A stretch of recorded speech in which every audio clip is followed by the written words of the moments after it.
so hard to go back now. For Claire Calvin, a restaurant is a lot more than a place to eat. There's so much that food can do in people's lives in terms of connecting. I mean, we need places to build community with others, and it isn't always going to be in your home. But over the last 18 months, we've seen the pandemic wreak havoc on the restaurant industry. But we had to think we'd be through this by now.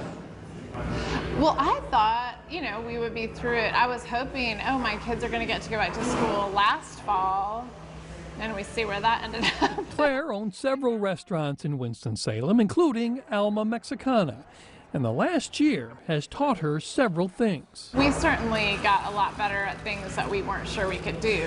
The experience of having to kind of cut everything down to the bone to survive has made us realize there's a lot we can live without. That includes workers. At their peak, her 3 restaurants cut back from as many as 150 employees to just a few dozen. They're back to about 60, but fellow restaurateur Algernon Cash says we're still having a severe labor shortage. Algernon was confident that places like Alma Mexicana would survive the pandemic, but he says well-intentioned ideas like the government's Paycheck Protection Program have unintended consequences. You've had some restaurants and bars and some small businesses that maybe were on the brink of failure even pre-COVID, but that federal relief money sort of propped up some of those businesses maybe a little longer than they should. What's your sense about how federal assistance has maybe helped keep some restaurants alive longer than they would have? There were people that I knew that brought their whole staff back,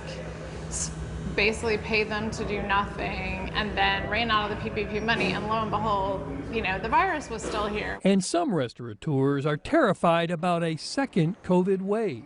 I think they're losing sleep over the idea we may go back under lockdown, but I also think the more immediate concern is the psychological concern. It turns out that train may have already left the station. Whether Governor Cooper imposes a lockdown, I do believe we're already starting to see people impose a self-lockdown. They don't want to come out or they don't want to go to a restaurant.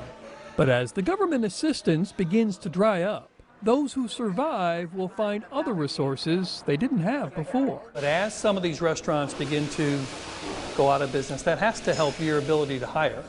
Yeah, I think that's helping. So we've had, even just the other day, a restaurant closed, and sort of unexpectedly, but we had a couple of their staff come over and apply for jobs.